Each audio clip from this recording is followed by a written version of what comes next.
My fourth book, Writing with the Moon, launches on Tuesday, May 19th. And this is a behind the scenes peek into all the things that are going into the launch. I'm kind of laughing because it's a little wild. To self publish your book is really a lot like owning a business. So it's great that I work with entrepreneurs who are writing their books because they get it. There are a lot of things beyond your control, and you do what you can. You plan whatever you can plan, and then you let the rest go. This project, it was a slow writing one, not slow in the way that you may have heard before when I wrote Unfussy Life, where I drafted it in 30 days, totally burnt out, ignored it for 11 months, edited it in 1 month, burnt out again, and didn't touch it for another year. Writing with the Moon was not that. This book documented a writing process, and really because how we do one thing is how we do everything, not just a writing process, but a process for living. How I move through the world. I've been following this by following the moon and my energy always.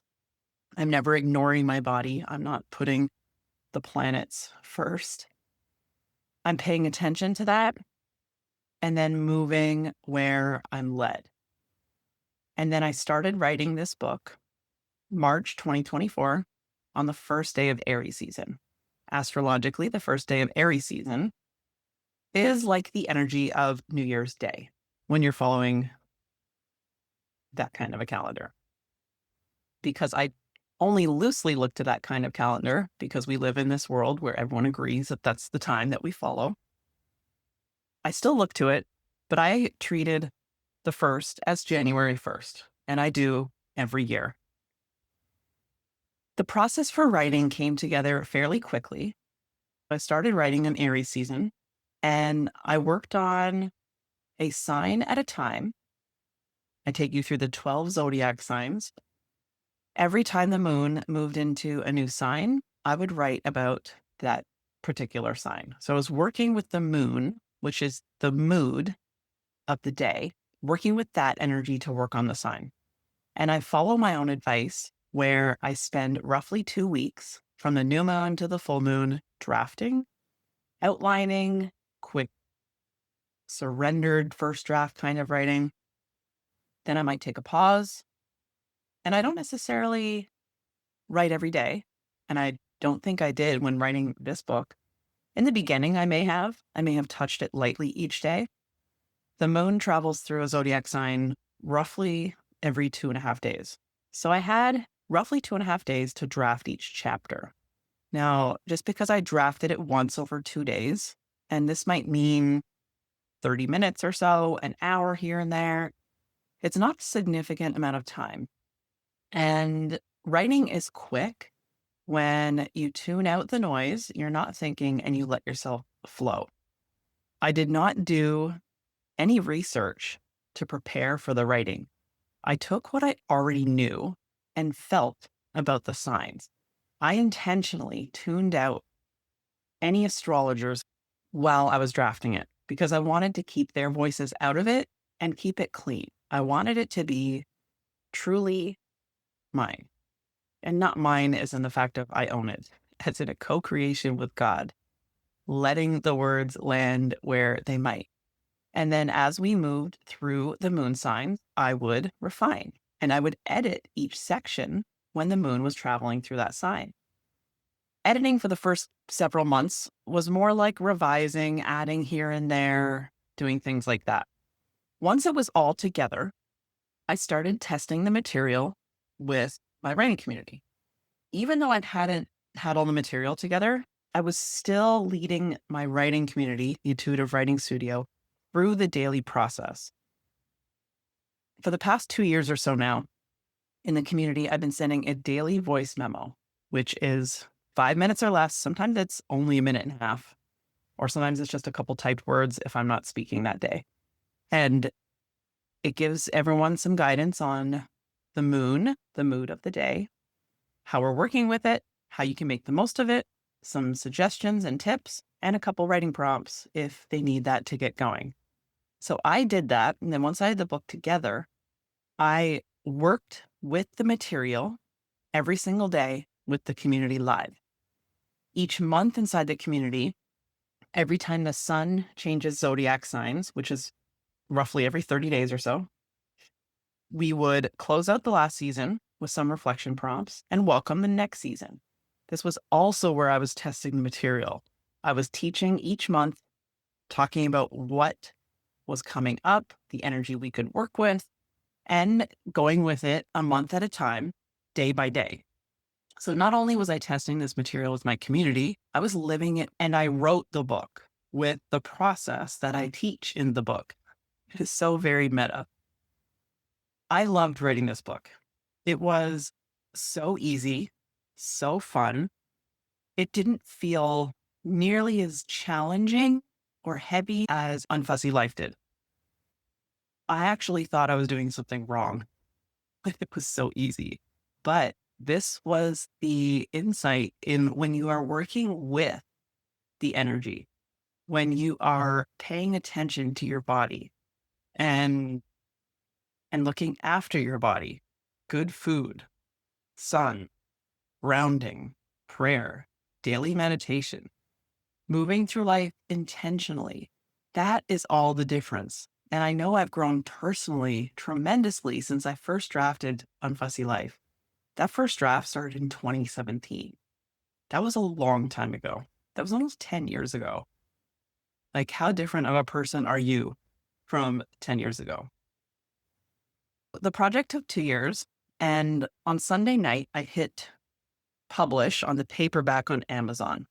Something to know about self-publishing: you can schedule your book release date for the ebook using Amazon KDP. But when you're publishing the paperback, you can't schedule it. You have to do it a couple days in advance. It can take up to 72 hours. So I uploaded it Sunday night, praying it will be live in time by Tuesday, May 19th. It could even go live a little bit earlier. It might be later. Whatever happens, I let go and let God, if you will.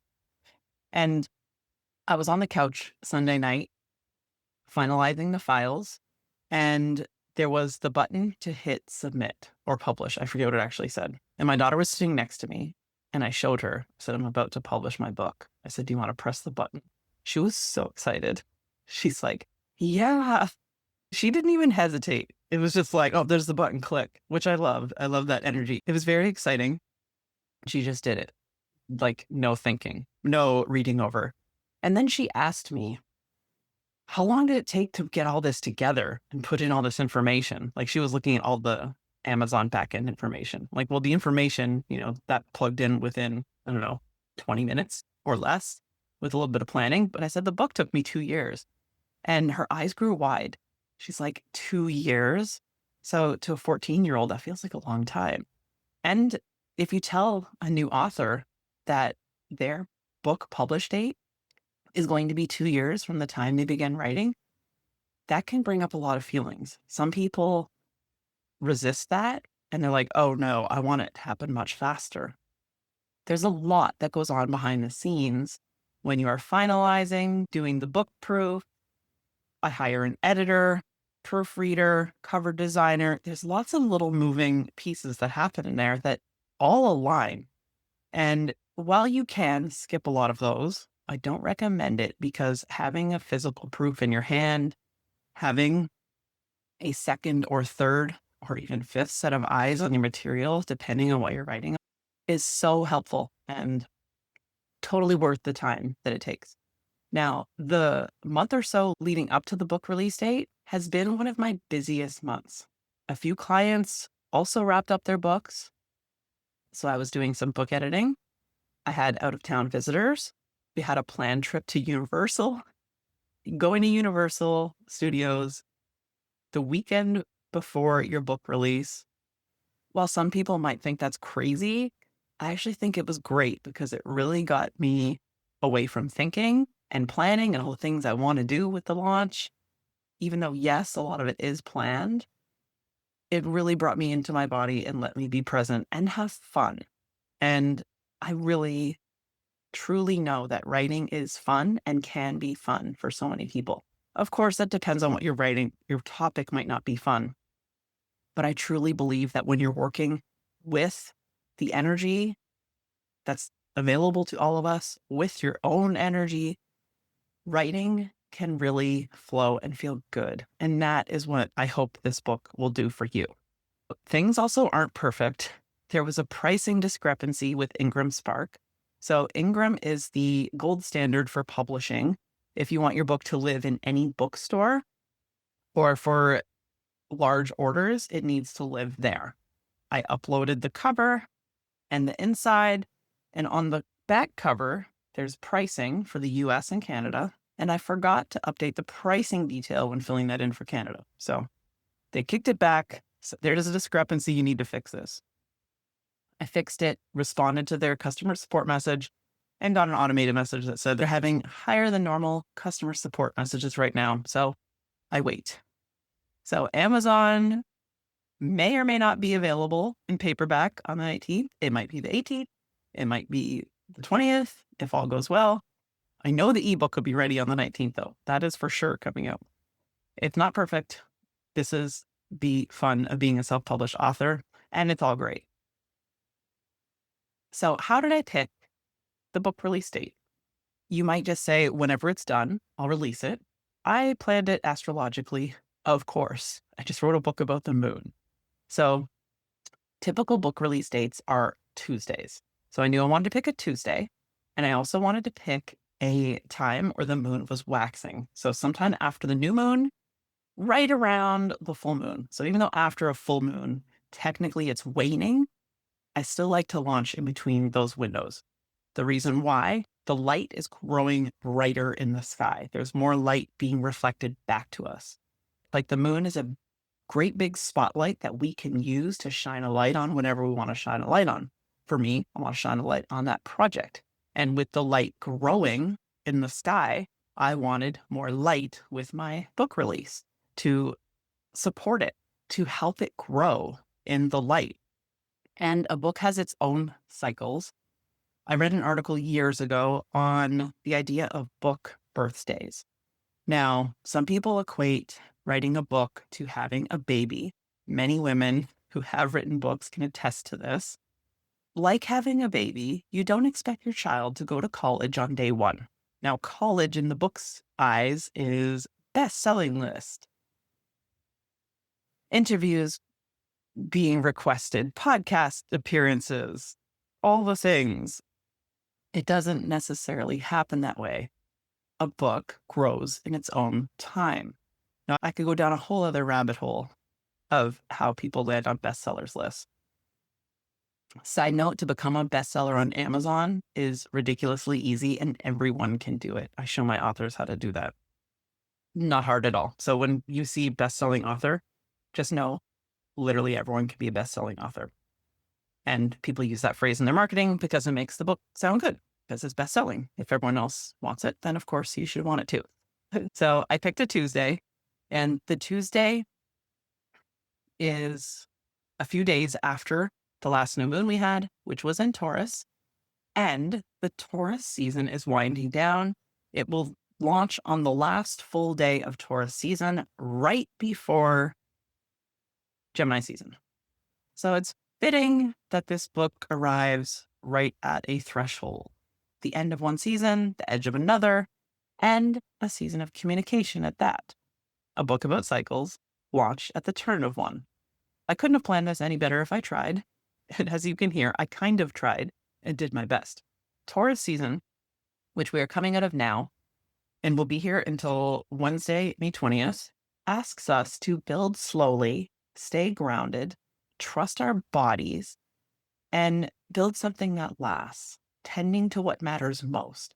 And for the past few weeks, that's been the container in which I've been finalizing the book. Slowly, grounded, sometimes fast. Sometimes I need to move fast to turn things around, get things back to my editor or book cover designer. And I enjoyed every second. Even the moments where you don't know what's happening, it's all so much fun, and I can't wait to do it again. Some of my community members asked me the other day, what my next book project was. Now, I typically wouldn't recommend doing that to a new author you meet. That's kind of the equivalent of when someone has a baby and you're asking them, when are you having another one? Like, don't ask that. Just don't. With some people for a book, it might be like that too, but these people know me and they know that I have many ideas. I have a few. And actually, what I thought it was, I have a feeling it's not that, what I told them the other day. And I think it's something else, because something else totally dropped in this morning and just it felt big and a little scary, where the other idea was not scary at all. The other ideas made total sense for my business. And that's how I know those are not the right ones to write just yet. The one to write is the one that scares the shit out of me. So that will be coming next. I will share more when I begin that. But first, I am launching this book, getting it out in the world. I intentionally blocked my calendar so I don't have a ton of meetings happening the week of launch. I might get a pedicure, but still it's a regular week. It's my fourth book. Like, if you're having your fourth baby, yes, you celebrate it, but it's very different from your first. You know what to expect. You're doing the things.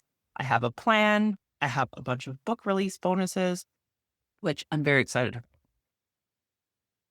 When you order by May 30th, either the paperback or the ebook version, personally, I recommend the paperback because I think it's a book that needs to live on your desk.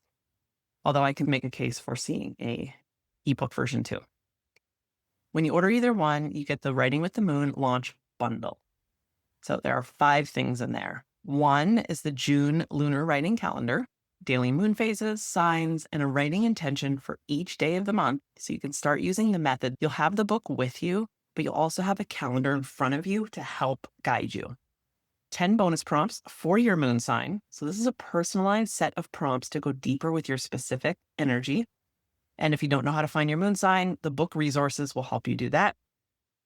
The Surrendered First Draft Guide, an expanded audio on the method from the book that gets you writing without the pressure of trying to get it right. It's writing without censoring or filtering yourself. Really the only kind of writing I think we should do. Bonus number 4, an audio for finding your writing rhythm. It will help you get started with the book from day 1. And then finally, a private live Q&A with me for readers only, happening on June 2nd at 2:00 Eastern Time. You can ask me anything you want. So to claim your bonus bundle, you'll go to theintuitivewritingschool.com, and right away you will see where you can go order the book. And there's a link on there that says how to claim your bonus bundle. Order the ebook or paperback, both qualify. Submit your receipt using the form that's on the page, and then watch your inbox. You will get all your bonuses before June 1st. Thanks for listening today. I am off to plan the final things that need to happen to get this book out into the world and into your hands. I'm so excited, and I can't wait to hear how you're using it and what it's inspiring you to write.